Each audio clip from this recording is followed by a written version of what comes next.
I, 35F, and my husband, 36M, are fortunate enough to live in an area of the world that is very beautiful, and as a result, frequently visited for honeymoons. My brother-in-law, 30M, and his soon-to-be wife, 28F, are getting married in August and want to honeymoon in the area where my husband and I live, and they asked around a month ago if they could stay with us on their honeymoon. We agreed. They are family and are also tight on funds. We are happy to help and host them. However, they asked my husband last week if they could stay in our bedroom on their honeymoon. We have a 2-bedroom home, and our guest room has an air mattress that is used for when friends/family stay. Otherwise, it is my work-from-home office, hence why we don't have a typical mattress in there. My brother-in-law didn't really get into the specifics of why they didn't want the guest bedroom/air mattress, but the gist seemed to be we don't think an air mattress is honeymoon appropriate. When my husband asked me about it, I was honest with him and said I wasn't comfortable with his brother and his new wife sleeping in our bed on their honeymoon. My husband agreed with me. Apparently us saying no to this request has caused some issue in my husband's family, particularly with his sister who's saying we should just let brother-in-law and his future wife stay in our room as it is their honeymoon and they shouldn't have to sleep on an air mattress.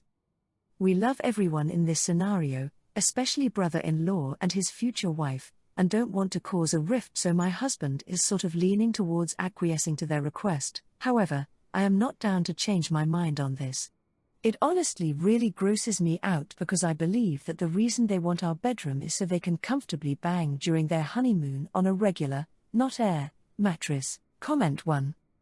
NTA, absolutely no. They can save up for a hotel. They don't have to take their honeymoon right now, they can wait a year or so.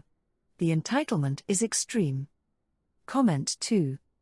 NTA, it's really kind of you to let them stay there for their honeymoon, but that doesn't entitle them to your bed.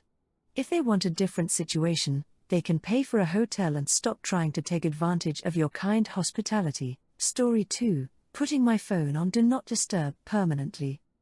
I, 26M, work as a paramedic part-time and then other days I am a volunteer firefighter.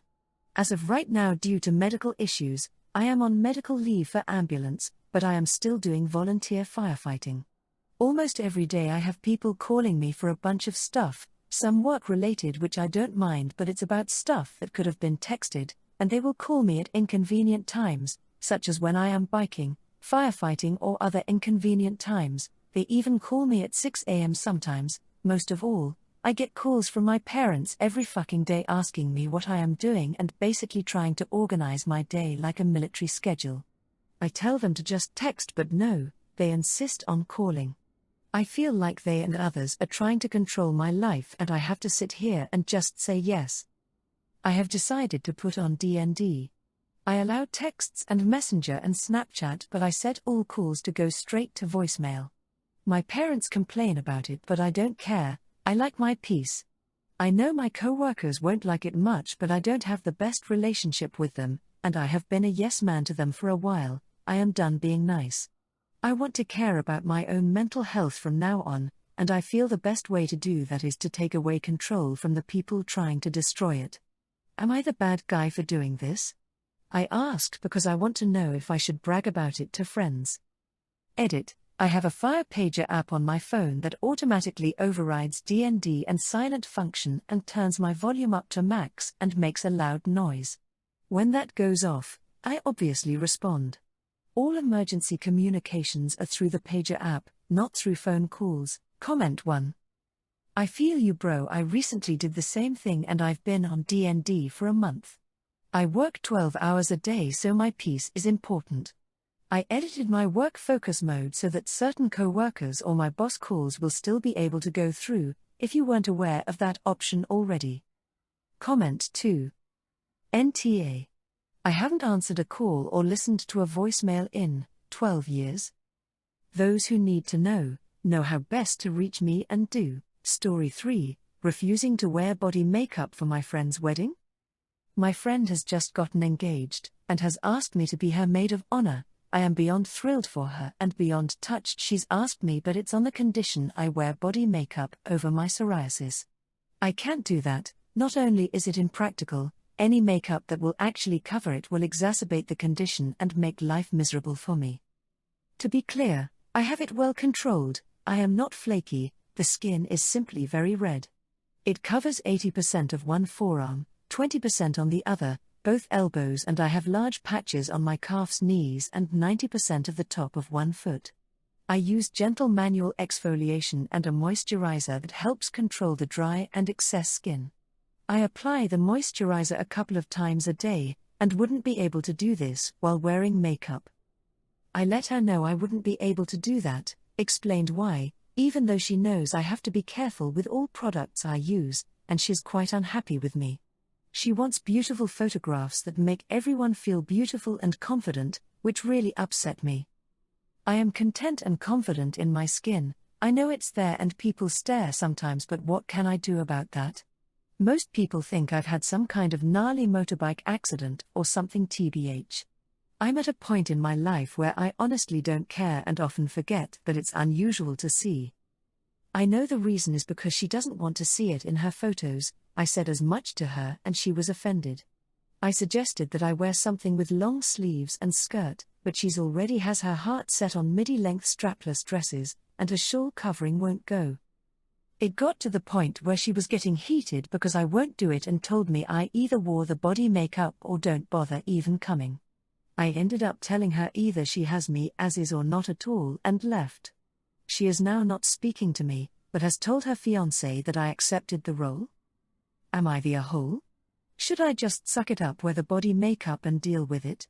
I love my friend and I would hate to miss her wedding, but wearing the body makeup would just make the night so miserable and cause so much irritation and possibly pain if it gets so bad my skin splits again. Comment 1. What is this fascination with wanting people to not look like themselves at weddings? You may love your friend, but she doesn't love you for exactly who you are. Do not put yourself in pain for her. NTA. Comment 2. NTA. There is not a single scenario where it is acceptable for a bride to ask you to endanger your health for the sake of some pictures that no one is going to look at. Story 4. Declining to be a groomsman in one of my best friend's weddings. One of my 26M best friends is getting married. I've known this friend for 15 plus years. Growing up, me and 5 other guys were super close. We all grew up in the same neighborhood and played the same sport in high school. The friend in question asked the 6 of us to be groomsmen in his wedding. The 5 other guys said yes. I said no. I don't really have a concrete reason for saying no. I just really don't need the hassle and I'm rather introverted. I'd rather use my PTO to go vacation somewhere quiet rather than have to go to all the extra events associated with the wedding. To be clear, I obviously planned on attending the wedding and after party themselves.